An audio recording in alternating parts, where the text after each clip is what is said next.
Muito curiosas essas manchetes aqui da Veja, dizendo que supostamente a direita está quebrando sobre Bolsonaro, porque o Lula manteve a esquerda unida mesmo estando preso, enquanto Bolsonaro está fraturando a direita toda e não sei o que lá.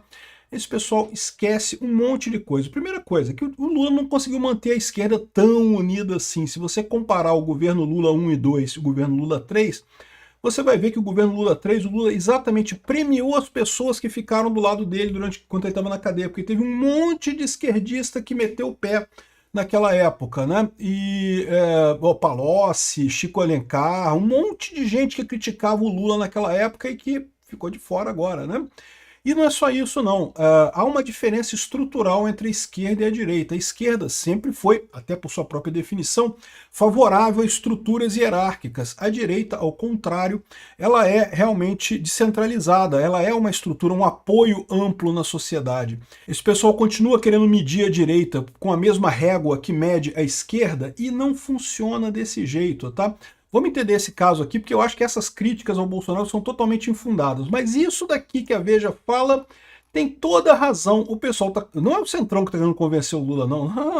Não. É o pessoal da esquerda que está querendo convencer o Lula a soltar o Bolsonaro. Vamos falar sobre isso. Então tá aqui, ó. Desabafo de Ciro Nogueira expõe diferença entre Lula e Bolsonaro. Petista manteve a esquerda unida. Não teve nada, meu amigo. Teve um monte de esquerdista que pulou fora do barco na época que o Lula estava preso. Teve a mesma briga, por quê?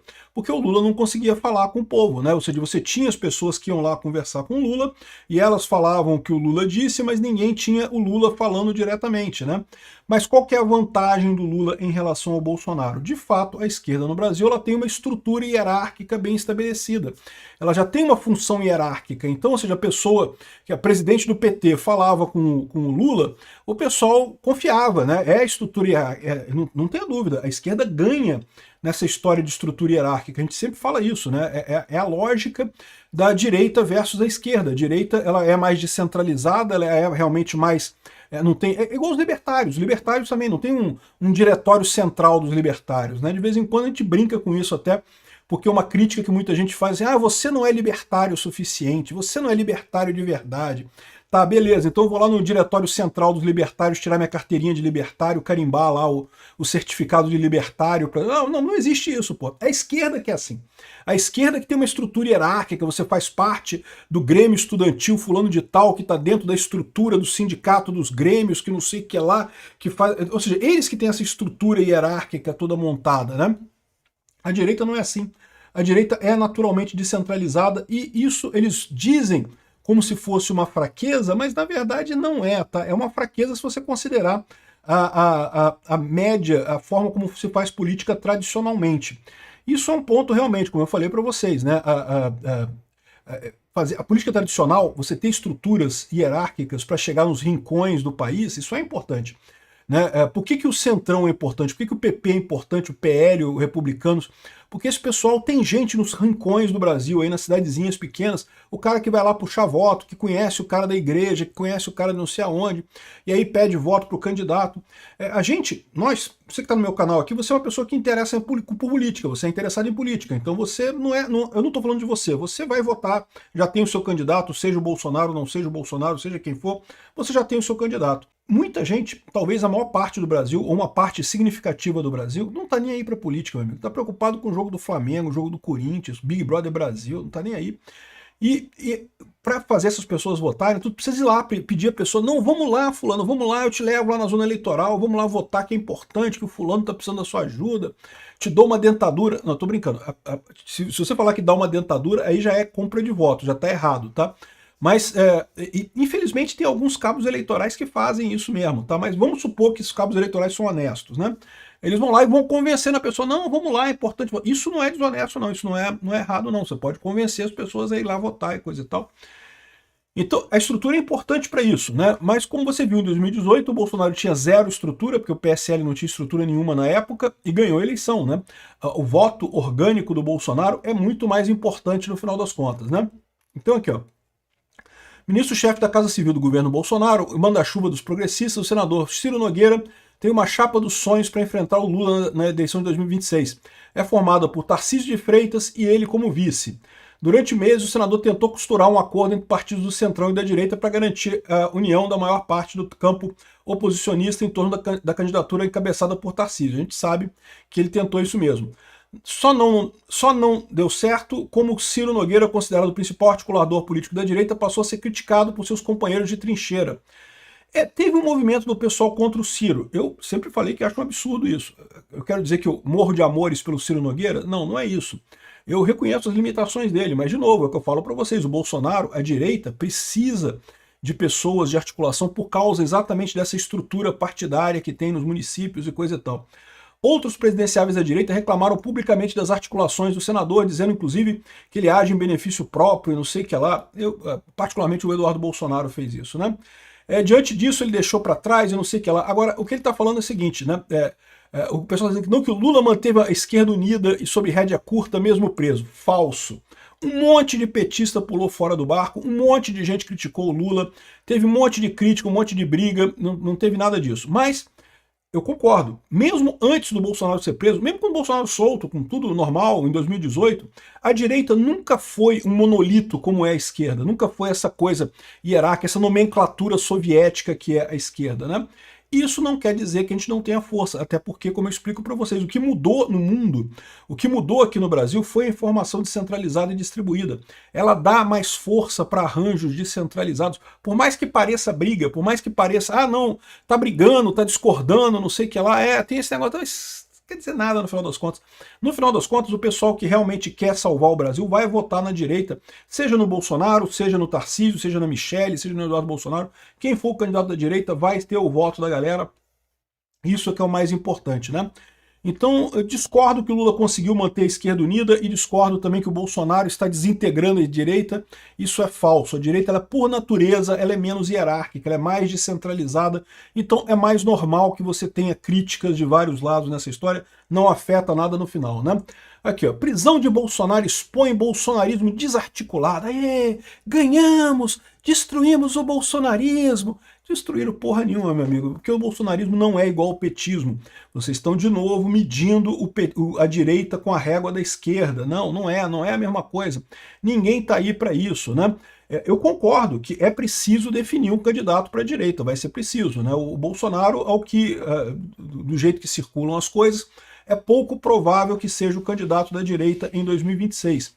É preciso definir um candidato, eu não tenho dúvida nenhuma disso, mas não precisa ser agora, porque nesse momento está justamente o pessoal batendo no Bolsonaro. A primeira coisa mais importante é justamente tirar o Bolsonaro da cadeia. Esse é a parte principal da coisa, né? É por isso que você vê tanta gente, inclusive o Eduardo Bolsonaro, brigando com Ciro Nogueira e com outras pessoas, porque eles querem que o foco seja tirar Bolsonaro da cadeia, não necessariamente escolher o candidato do ano que vem. Eu acho que as duas coisas são importantes, tá? Eu vou te falar um negócio, porque a verdade é que se o Alexandre de Moraes segurar o pé, é muito difícil que o Bolsonaro saia da cadeia antes da eleição do ano que vem. E daí, ter um candidato da direita ganhando a eleição do ano que vem é muito importante. Mas também porque é aquilo que eu falei para vocês, o pessoal tá com essa preocupação toda de que não, porque a direita tá desarticulada e não sei o que lá. A verdade é a seguinte, vai ser igual no Chile. O candidato da direita que for para o segundo turno vai ganhar, entendeu? Então meio que não interessa, vai ter 500 candidatos da direita nas eleições do ano que vem. Beleza, mas não interessa. O que for principal, que ficar em segundo lugar na eleição no primeiro turno, vai ganhar no segundo turno e resolvido o problema, né? Então, eles estão criticando muito a direita como se a direita fosse uma esquerda diferente. Não é. A direita é diferente estruturalmente. Ela é de baixo para cima. Ela é grupos de apoio independentes que encaram no Bolsonaro uma figura que une esses interesses todos, né? Fora isso, tem grupos os mais diversos possíveis. Eu, libertário, sou totalmente contra militarismo, contra militares no poder, esse tipo de coisa. Tem gente que apoia o Bolsonaro, que gosta de militarismo, que queria voltar à época da ditadura militar? Tem também.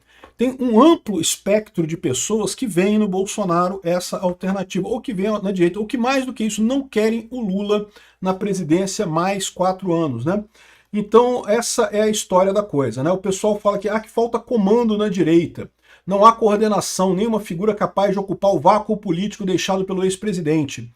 E é verdade essas coisas, mas por quê? Porque justamente a direita não é construída como a esquerda, não é uma estrutura hierárquica que as pessoas vão galgando passos, né? E isso pode parecer uma coisa ruim por um lado, e nesse sentido, tá faltando comando, que a anistia não tem força. A anistia não tem força porque o pessoal bateu na parede, né? O Hugo Mota não pauta a anistia para votar, então bateu na parede, não tem o que fazer. Não é uma questão da direita estar desarticulada. É que o Lula e o STF estão usando todo o poder político deles para bloquear a direita, né? E não vão conseguir fazer isso por muito tempo, porque, de novo, no povo você tem uma maioria de direita, né? Enfim, essa história aqui de não ter um comando e coisa e tal, isso é tudo irrisório, eles estão comemorando isso daqui, achando que derrotaram o bolsonarismo. Esse é o sonho deles, tá? Todo esse processo que vocês estão vendo, desde o momento deles tirarem o Lula da cadeia, conseguirem tirar o Bolsonaro nas eleições de 2022 com o dedão lá na balança, e acusarem ele de roubo de joias, falsificação de cartão de vacina, importunação de baleia, e agora de golpe, tudo isso, o objetivo é fazer a população deixar de gostar de Bolsonaro. E aí é que vem o outro lado da coisa, porque é o que eu falo para vocês. Embora a direita seja menos articulada, seja mais dispersa e coisa e tal, ela tem um apoio muito mais resiliente, porque é um apoio de baixo para cima. É um apoio político, um apoio por convicção. Então, o Lula, ao contrário, tem essa base enorme que tem que ficar comprando o apoio de todo mundo o tempo todo, comprando dentadura pra galera, comprando sapato pra galera, comprando essas coisas todas, e isso é uma coisa que é complicado, né? Se torna menos eficiente. A estrutura da informação descentralizada tornou estruturas hierárquicas menos eficientes, né? E aí você ainda tem esse aspecto aqui, ó. Centrão quer convencer Lula a anistiar presos do 8 de janeiro e atuar por Bolsonaro solto. Não, não é o Centrão, você vai ver a matéria aqui. Olha só o que eles dizem aqui, ó. Olha aqui o que diz o pessoal. Por este cálculo, o ex-presidente voltaria a fazer barulho nas redes e tenderia a lançar um nome da sua família, como o senador Flávio Bolsonaro ou a ex-primeira-dama Michele Bolsonaro, candidaturas vistas como as mais fáceis de serem superadas devido à alta rejeição já verificada nas pesquisas de opinião. Eu não sei não, tá? Eu acho que a Michele Bolsonaro ganha fácil. O Flávio Bolsonaro e o Eduardo Bolsonaro, eu tenho minhas dúvidas. Assim, eu votaria neles também. Se for um indicado do Bolsonaro, eu voto. Mas eu realmente tenho dúvidas se teria viabilidade. A Michele eu acho que tem. Enfim, o cenário mudaria, porém, caso Tarcísio de Freitas decida trocar a reeleição de São Paulo pela candidatura ao Palácio do Planalto. Ele tem pouca rejeição. Nas conversas foi dita que há alta chance de uma unificação do centro e da direita, e aí daria uma vitória a Tarcísio no eventual segundo turno. Essa aliança, afirma, não deve acontecer caso um Bolsonaro seja candidato. Ou seja, o que eles estão querendo atuar aqui? Cara, eu cantei essa pedra lá atrás. Falei, a pessoa mais interessada em soltar Bolsonaro vai ser o Lula, porque vai ver que não tem chance de ganhar a eleição, vai estar fudido na eleição de 2026, vai querer soltar o Bolsonaro, porque a maior chance do Lula ganhar a eleição é com o Bolsonaro solto. A questão toda é que o Alexandre de Moraes não quer isso. O Alexandre de Moraes quer o PSDB. Né? Ele quer a centro-esquerda, ali, o Geraldo Alckmin da vida, alguma coisa assim. E ele colocando, ele não vai querer soltar o Bolsonaro, porque ele sabe que se soltar o Bolsonaro aumenta a chance do Lula na eleição. Né? Eu ainda acho que o Bolsonaro ganha do Lula na eleição de 2026 se estiver solto. Acho que ganha com muita facilidade. Mas sabe-se lá qual vai ser o nível de dedão na balança que esse pessoal vai usar. Né? Agora eles têm a censura nas redes sociais, pode censurar todo mundo. Já censuravam quando não tinha lei para isso, imagina quando tiver lei para isso, a quantidade de censura que não vai ter na eleição ano que vem, né? Então, o maior interessado em soltar o Bolsonaro é o Lula. E por isso que eu acho que o processo da anistia tem chance sim. O que eu acho que eles queriam justamente que o Bolsonaro ficasse preso um tempo para poder depois poderem dizer que não, Bolsonaro é ex-presidiário igual o Lula, não sei o que lá. Vamos ver o que vai acontecer nisso daqui. Agora, uma coisa eu tenho certeza, esse papo aqui de que, porque o Lula manteve a esquerda unida, o Bolsonaro não, isso é lorota. A direita é fundamentalmente diferente da esquerda. É a esquerda que se preocupa com essa estrutura hierárquica de comando, torre de comando, e aí acaba nessa situação que o Lula tem hoje. O Lula tem muita força na esquerda? Tem. Ele é o líder indiscutível da esquerda. Ninguém questiona a liderança do Lula. Lindo de morrer. E quando o Lula morrer? O que vai acontecer? Porque o Lula tá velho, né? Em algum momento ele vai morrer. Quem que vai assumir o cargo? Aí que você vem o outro problema dessa estrutura hierárquica, né? Olha o que aconteceu na União Soviética, né? Começou a morrer os líderes lá, daqui a pouco subiu o Gorbachev lá e destruiu a porra toda. Então, ou seja, essa é a situação no final das contas. É muito melhor a direita, é muito mais estável a direita, exatamente por ela ser descentralizada.